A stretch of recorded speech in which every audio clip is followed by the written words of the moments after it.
আদিবাসী মাসাই সম্প্রদায় বর্তমান বিশ্বে এক আশ্চর্য উপস্থিতি।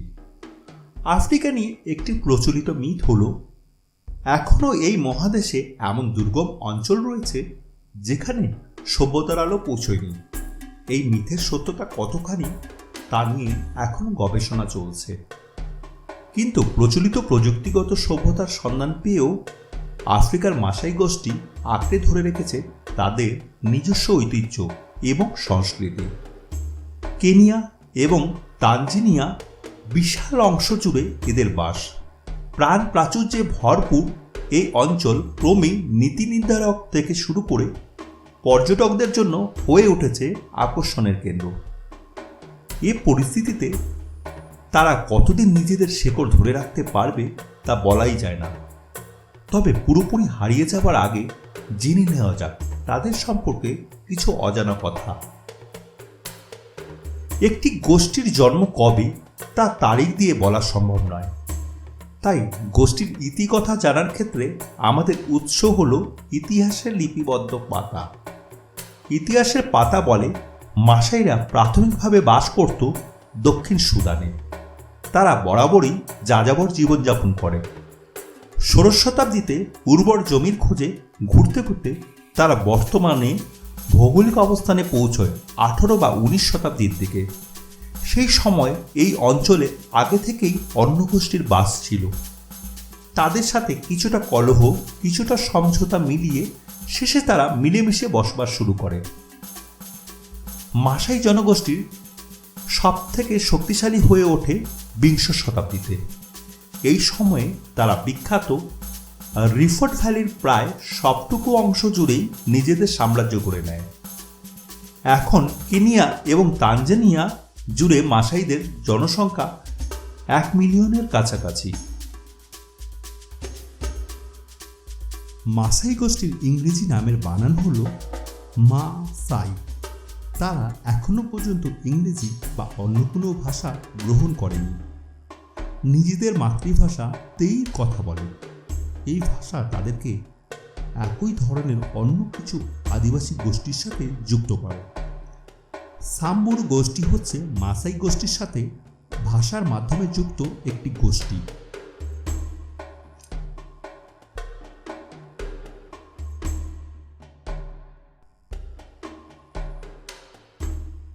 মাসাই ছেলেমেয়েরা সাধারণত লম্বা হয়ে থাকে। এদের জীবনযাত্রার ধরনের কারণে শরীর পেশিবহুল হয়। ছেলে মেয়ে উভয়ের মধ্যে মাথা কামিয়ে রাখার একটা প্রচলন আছে। মাসাইদের সবথেকে গুরুত্বপূর্ণ পরিচয় হচ্ছে তারা যোদ্ধা। মাসাই যোদ্ধারা বড় চুলের অধিকারী হন। এছাড়া আছে লিঙ্গ নির্বিশেষে শরীরে উল্কির প্রচলন।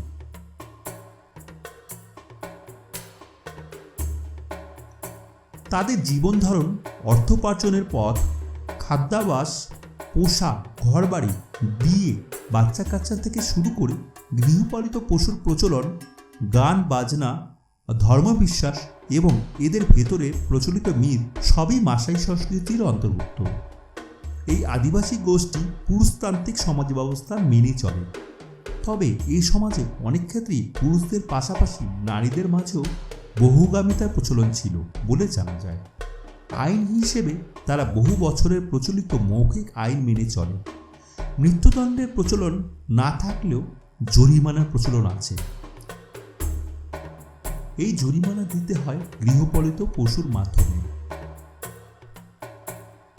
মাসাইদের ঘরগুলো সাধারণত নারীরা তৈরি করেন। তাদের গ্রামকে বলা হয়ে থাকে মান আত্মা, প্রায় স্থানীয় গাছ থেকে সংগ্রহ করা এক ধরনের কাটা। একে বেড়া হিসেবে ব্যবহার করা হয় ঘরবাড়িকে বন্যপ্রাণী, বিশেষ করে সিংহের হাত থেকে বাঁচানোর জন্য। এই বেড়া দেওয়ার কাজ ছেলেরা করে থাকে। তাদের ঘরের আকৃতি আয়তাকার হয়ে থাকে। সব ঘর মিলে একটি বৃত্তের মতো তৈরি হয়। এই ঘরগুলোকে বলা হয়ে থাকে বোমা। কাদা, বিষ্ঠা, ছাই সব মিলিয়ে ঘর বানানোর উপাদান তৈরি করা হয়। মেয়েরা রান্নার জন্য অথবা স্টোর রুম হিসেবে ব্যবহার করার জন্য ছোট ছোট কিছু ঘর তৈরি করে, যার নাম ইনকাজি। মাসাই গোষ্ঠীর প্রিয় খাবার হলো মাংস। অল্প সংখ্যক মাসাই লোকেরা প্রধান খাদ্য হিসেবে শাকসবজি গ্রহণ করে। এছাড়া তাদের প্রিয় খাবারের তালিকায় আছে গরু, মহিষ বা ছাগলের দুধ। তাদের মাঝে প্রাণী রক্ত খাবার প্রচলনও রয়েছে, তবে সেটা বিশেষ উপলক্ষ অনুযায়ী, যেমন কেউ অসুস্থ থাকলে অথবা নারীরা সন্তান জন্মদানের পর। যোদ্ধাদের জন্য বরাদ্দ থাকে ওল কিরটি গাছ থেকে তৈরি বিশেষ ধরনের পানীয়। পোশাকের ব্যাপারে এই জনগোষ্ঠী খুবই রঙিন। তাদের পোশাকের নাম শুকা। পোশাকের ক্ষেত্রে দেখা যায় রঙের খেলা, এবং প্রতিটি রং আলাদা আলাদা অর্থ বহন করে। সাধারণত রঙিন থান প্যাচ দিয়ে পোশাক বানানো হয়। ছেলেদের এই প্যাচ দেওয়ার ধরনকে বলা হয় কিকই। মেয়েদের প্যাচ দেওয়ার ধরনটা ছেলেদের থেকে ভিন্ন এবং একে বলা হয় কাঙ্গা। নারী পুরুষ নির্বিশেষে রঙিন গহনা ব্যবহারও দেখা যায়। সবাই হাতে কাঠের ব্রেসলেট জাতীয় জিনিস পরে। তাদের গহনা এবং সাজ থেকে অনেক সময় সামাজিক অবস্থান আন্দাজ করা যায়, যেমন ভারী কাজের গহনা গণ্যমান্য ব্যক্তিরা পরেন। যোদ্ধাদের জন্য বরাবরই বিশেষ ব্যবস্থা থাকে, যেমন একমাত্র যোদ্ধারাই মাথায় পালকের মুকুট পরে থাকেন। তাদের শরীরে থান অথবা গহনার সাদা রঙের অর্থ হচ্ছে তারা শান্তির প্রতীক। বলা বাহুল্য, লাল রং যোদ্ধার প্রতীক। লাল রং তাদের জন্য বিশেষ গুরুত্ব বহন করে। তাদের অস্ত্রেও লাল রঙের ছোঁয়া রাখা হয়। বর্মের উপরে থাকে বিভিন্ন ধরনের কাদা এবং লাল মাটির প্রলেপ। মাসাই গোষ্ঠী মাঝামাঝি বহুগামিতার প্রচলন আছে এখনও। এই বহুগামিতা তাদের কাছে শখের চেয়েও প্রয়োজন বেশি, কেননা মাসাই সম্প্রদায় অর্থ বৃত্তের পরিমাপক হচ্ছে সন্তান এবং গৃহপালিত পশু। যে যত বেশি সম্পদশালী, তাদের সন্তান ও পালিত পশুর সংখ্যাও ততটাই বেশি। তাদের মাঝে জন্ম নিয়ন্ত্রণের কোনো প্রচলন নেই, তাই সংসার এবং গৃহস্থালী একসাথে দেখাশোনা একজন বউয়ের পক্ষে অসম্ভব হয়ে দাঁড়ায়। এই কঠিন কাজকে সহজ করতে ঘরে নতুন বউ আনা হয় আগের জনের সহকারী হিসেবে। এখনও তারা এই চর্চা বেশ শান্তিপূর্ণভাবেই চালিয়ে যাচ্ছে। তবে এই প্রচলনেও কিছুটা পরিবর্তন এসেছে, যেমন অতীতে মেয়েরা বাবা পাত্র ঠিক করত, কিন্তু এখন অনেকেই নিজেরা পছন্দ করছেন নিজেদের সঙ্গী, এবং বহুগামিতাও তাদের কোনো আপত্তি নেই। তবে সংসারে বড় বউ হতে পারা সবসময় সম্মানের বিষয় হিসেবেই দেখা যায়। তাদের মাঝে বিয়ের প্রস্তাব দেওয়ার প্রচলন আছে। ছেলেরা চেষ্টা করে মেয়েদের মন জয় করতে। বিয়ের ক্ষেত্রে মেয়েদের বাবাকে সম্মান দেওয়া তাদের রীতি। সাধারণত ছাগল বলি দেওয়ার মাধ্যমে সম্মান প্রদর্শন করা হয়। এই সম্প্রদায় একেশ্বরবাদে বিশ্বাসী। লাইব নামে একজন থাকেন, যিনি একই সঙ্গে ধর্মযাজক এবং সামাজিক অভিভাবক। ঈশ্বরের নাম এক নাই। যদিও তারা এক ঈশ্বরে বিশ্বাসী, তবু নিতের কব নামে একজনকে তারা গৌণ দেবতা হিসেবে মানে। ধারণা করা হয় এই দেবতা মানুষ এবং ঈশ্বরের মাঝে মধ্যস্থতাকারী। মাসাইদের যাবতীয় আচার অনুষ্ঠান উদযাপিত হয় বৃষ্টিকে কেন্দ্র করে। সব কিছুর সাথেই বর্ষাকালের সম্পর্ক রয়েছে। সব অনুষ্ঠানেই নাচ গানের ব্যবস্থা থাকে। তাদের গানে আঞ্চলিকভাবে তৈরি বাদ্যযন্ত্র ব্যবহার করা হয়। ইউনোটো, কুডো, হর্ন এইরকম কিছু যন্ত্র। গানে মেয়েরা সরাসরি অংশগ্রহণ করতে পারে না, তবে তাদের অনুষ্ঠান উপভোগ করার ক্ষেত্রে কোনো বিধিনিষেধ নেই। তাদের নাচ দেখতে হাই জাম্পের মতো লাগতে পারে। এই লাফ দেওয়ার ধরনকে বলা হয় আডুমু বা আইগিস। শুধু লাফ না, ঘাড়ের একটি বিশেষ ছন্দবদ্ধ মুভমেন্ট থাকে এই নাচের মাঝে। মাসাই গোষ্ঠী এই সময়ও বিখ্যাত তাদের পুরনো সব ঐতিহ্য সংরক্ষণের জন্য, কিন্তু এর অবশ্যই কিছু কুফল আছে। প্রথম কুফল হলো বন্যপ্রাণীর বিপর্যয়। বহু বছর ধরে বন্যপ্রাণী এবং মাসাইরা পাশাপাশি বসবাস করছে। সাম্প্রতিক সময়ে আধুনিকায়নের ফলে সারা বিশ্বেই বন্যপ্রাণী আলাদাভাবে সংরক্ষণের প্রয়োজনীয়তা দেখা দিচ্ছে।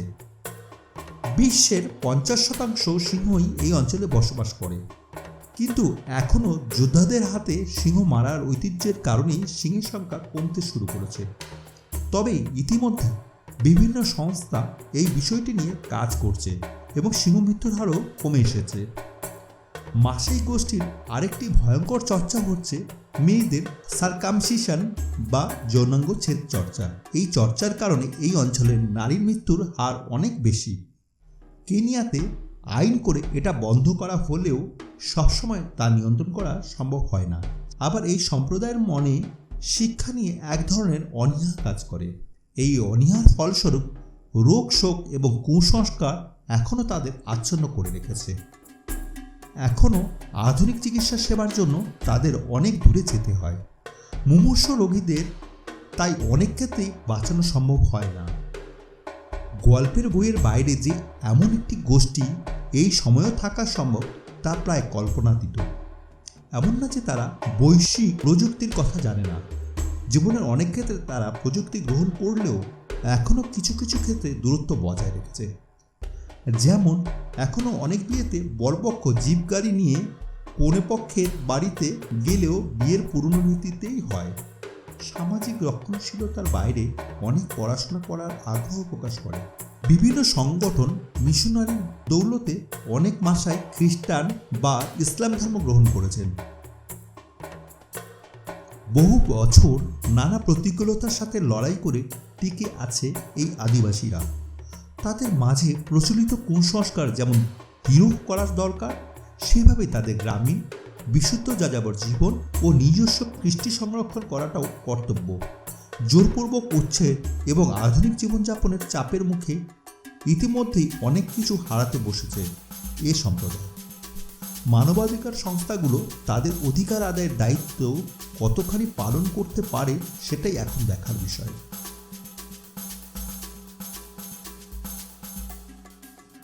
আজকের বিষয়টি আপনাদের কাছে কেমন লাগলো তা কমেন্টস করে জানাতে পারেন। সো ফ্রেন্ড, আজকের এই ভিডিওটা এই পর্যন্তই। যদি আজকের এই ভিডিওটা ভালো লাগে তাহলে ভিডিওটিকে আপনার ফ্রেন্ডস ও ফ্যামিলির সাথে শেয়ার করুন। ফ্রেন্ডস, আনবিলিভেবল মিস্ট্রিজ চ্যানেলে আরও রহস্য ও ইনফরমেটিভ ভিডিও দেখার জন্য আমাদের চ্যানেলটিকে অবশ্যই ভিজিট করুন। আর আপনি যদি আমাদের আনবিলিভেবল মিস্ট্রিজ ফেসবুক পেজটিকে লাইক না করে থাকেন তাহলে অবশ্যই লাইক করবেন। সেটার লিঙ্ক নিচে ডেসক্রিপশনে দেওয়া আছে। সেখানে আপনি আনবিলিভেবল মিস্ট্রিজ চ্যানেলের ভিডিওগুলো পেয়ে যাবেন। আর আপনি যদি আমাদের আনবিলিভেবল মিস্ট্রিজ চ্যানেলে নতুন হয়ে থাকেন তাহলে আনবিলিভেবল মিস্ট্রিজ চ্যানেলের সমস্ত লেটেস্ট আপডেট সবার আগে পাওয়ার জন্য সাবস্ক্রাইব করে বেল আইকন ক্লিক করুন। নেক্সট টাইম এই রকম রহস্য ও ইনফরমেটিভ ভিডিও নিয়ে আপনাদের সামনে হাজির হব। Thanks for watching. Take care. By.